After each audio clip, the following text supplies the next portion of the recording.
Guys, welcome back to another episode of Outlaw Logic. This week, we've got an amazing card.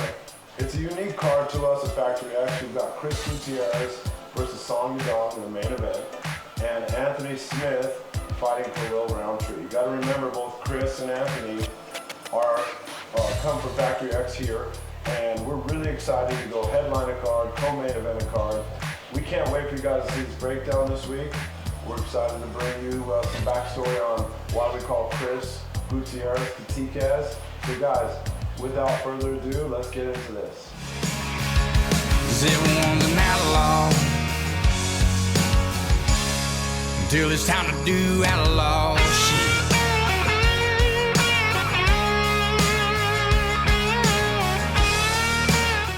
Guys, welcome back to a new episode of Outlaw Logic.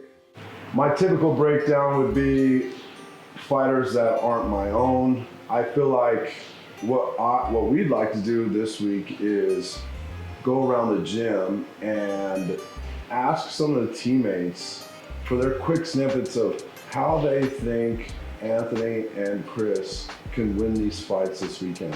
One of the things I will tell you real quick, just to preempt some of this, is my bias is both of my guys are of course going to win.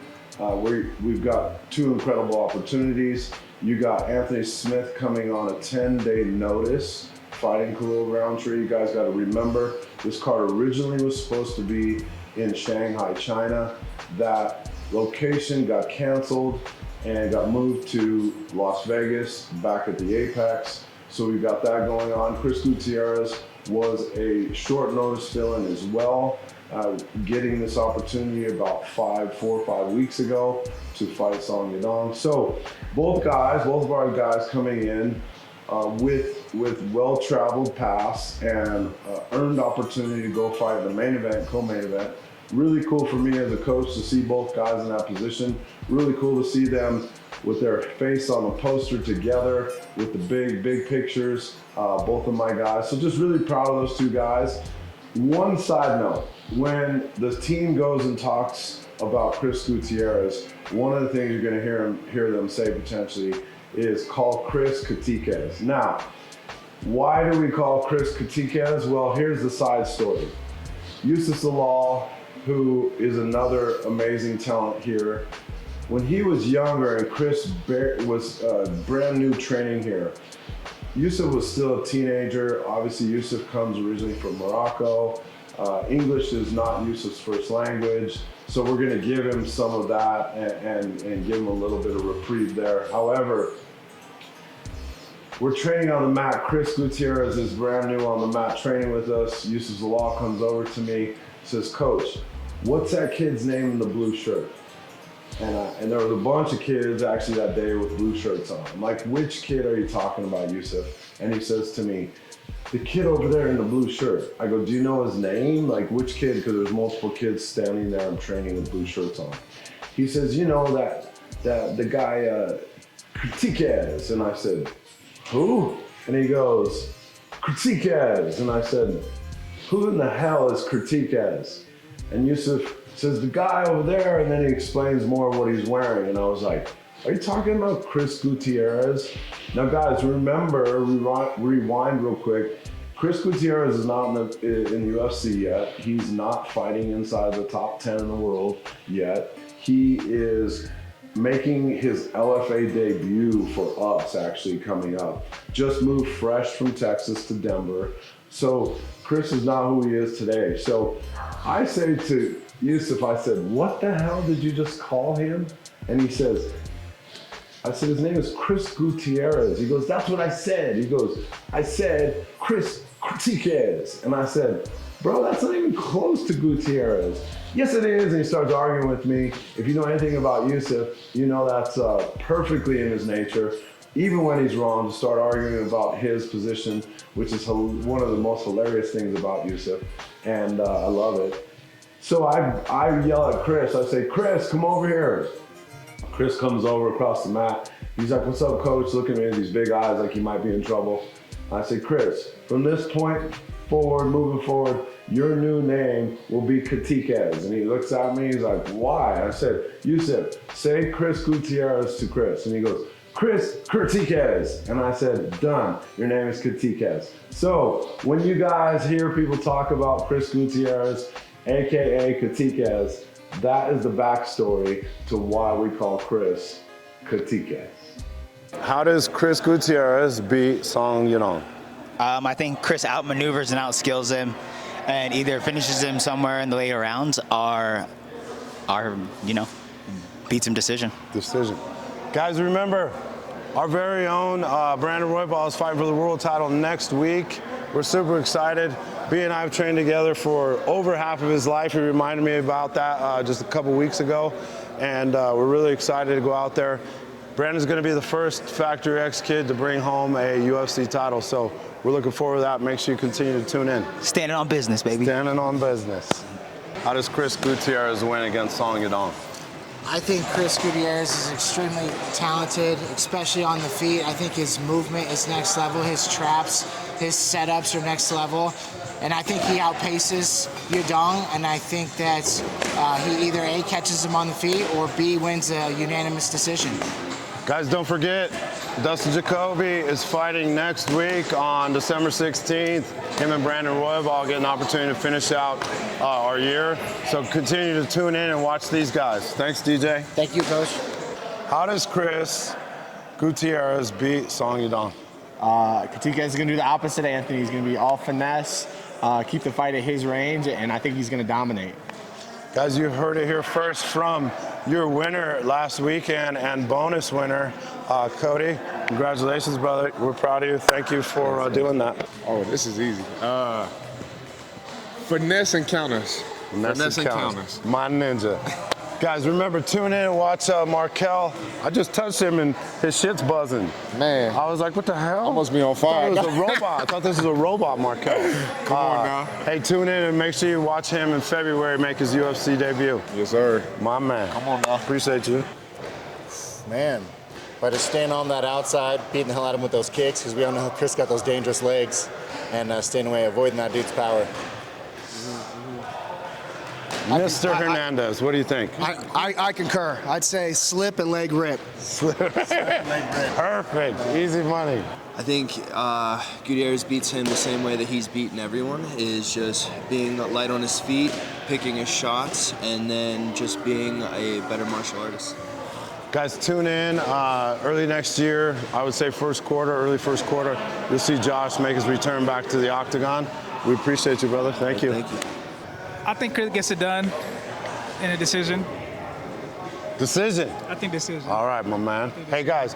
Hey, tune in to watch David make his UFC return here probably early first quarter of next year. David, we appreciate you, brother. Thank you. Thank you.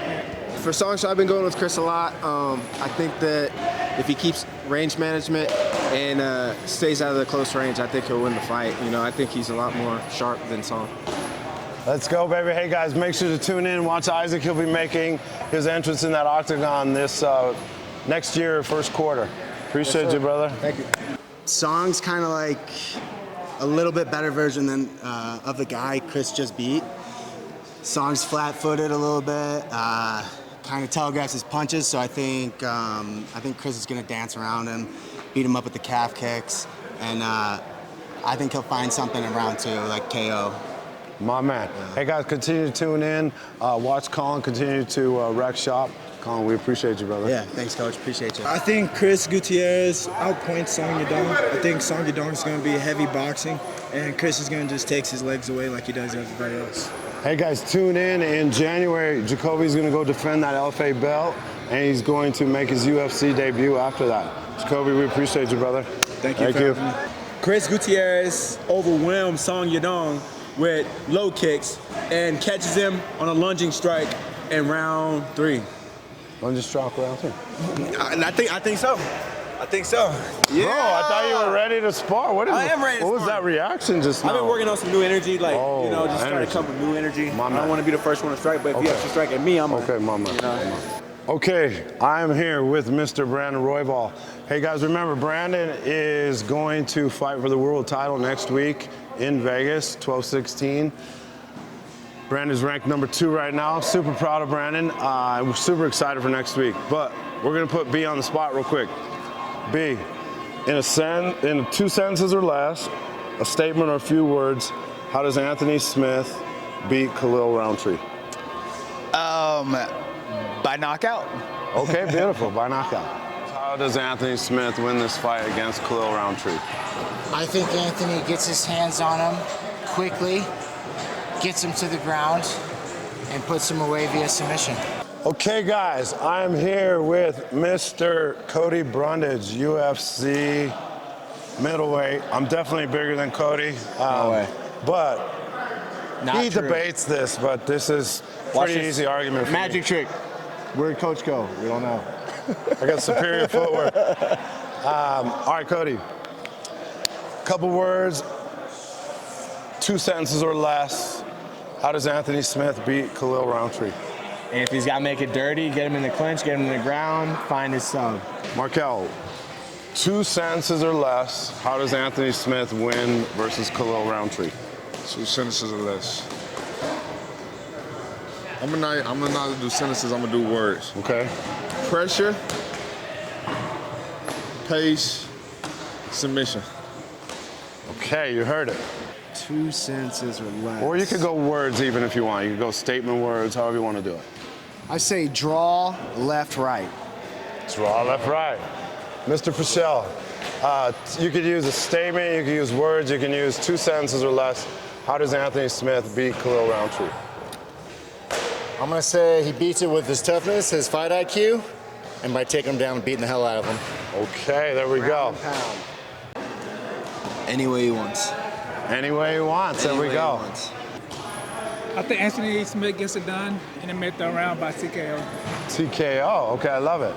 I think that if he just pulls out the vet skills, he uses his jab, uses his leg kick, and just stays consistent in the long term, It might not be a short fight, but I think he can get the job done.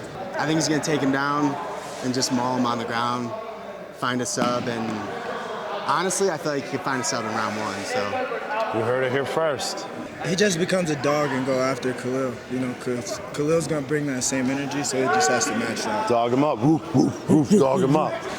All right, guys, I'm here with Brian Mitchell. Brian Mitchell has been a force this year, taking the regional scene by storm, looking to continue to do that and make his way in the UFC soon.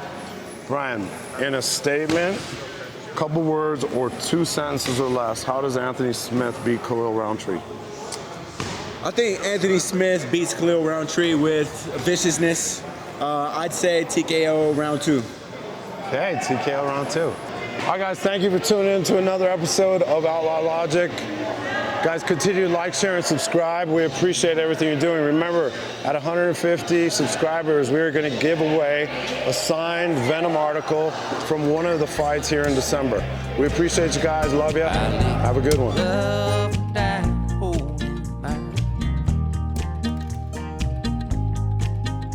I live, loved and